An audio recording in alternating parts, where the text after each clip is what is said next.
Hey everyone, in this video we will see how to write the behavioral code for BCD to XS3 conversion. So a BCD2, that is binary coded decimal to XS3. So the conversion is such that we will be adding the 3 to the binary coded decimal in order to convert it to the XS3 code.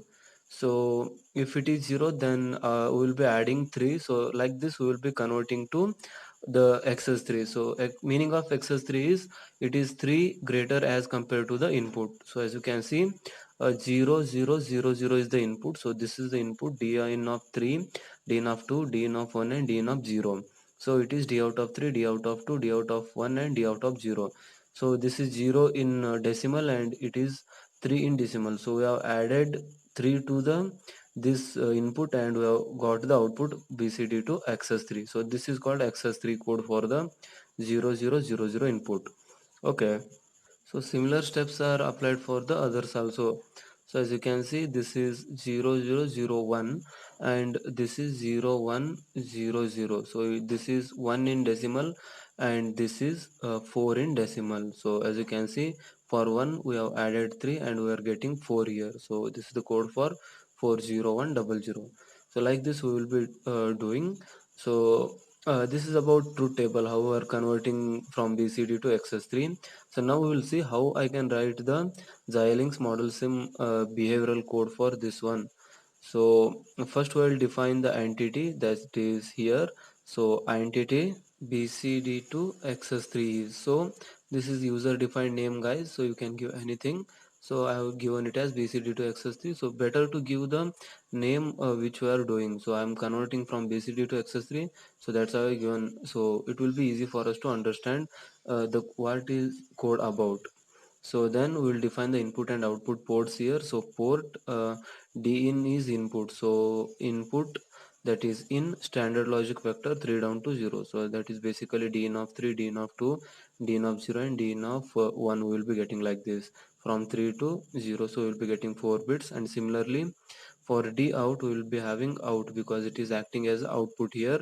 Standard logic vector 3 down to 0 means it is having like this: d out of 3, d out of 2, d out of 1 and d out of 0. So this is how we represent the vectors here.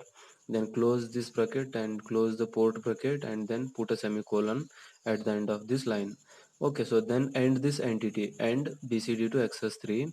Okay, so now we have defined the entity, so it's time to call the entity for its execution. So architecture behavioral of, so you have to call this entity, then BCD to XS3 is.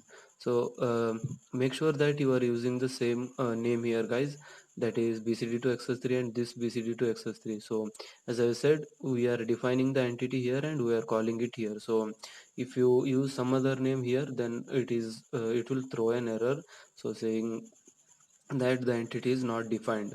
So you should keep in mind whenever you are calling the entity. Then for this one we will be having a begin. So for this behavioral description, then process the input. So input is d in, process in bracket we have to write input, that is d in. Then for this process we will be having a begin here. Okay, so once you are here, then use the case statements. So case d in is, so d in is replaced by these numbers here. So when d in is 0000, at that moment this implies d out is assigned with, so this is implies and this is assigned with 0011. So this is first case. When d in is 0000, the d out will be assigned with 0011. So you can see 0011, then put a semicolon here. So and this is not there. Okay, so it is just I have written. So this is the decimal code. So this is binary and then it is converted to decimally, it will be 3. So this, when you put two slashes, it will be a comment in decimal. So 3 in decimal I can say. So I just written to inform you. Then when 0001, so at that moment we will be having 0001, we will be having 0100 as the output, 0100. So similarly for all the conditions it is written. So 0010, 0011, then 0100, 0101. So 0101, where it is 0101, for that 1000. for 0101 1000 is the output. So like this we will be writing up to the end of this truth table. So you just use the case statement and write like this. And when other, so if anything other than this condition happens, then what should be done? So at that moment the output should be directly given as 4 zeros, that is 00, all 0. Then end these case statements and end the process here. So like this we can write the behavioral code for BCD to XS3 conversion with the help of a simple case statement and a truth table. So I hope you like this video. Please guys, if you are new to the channel, hit the like button and subscribe the channel for more updates. Thank you. Thanks for watching.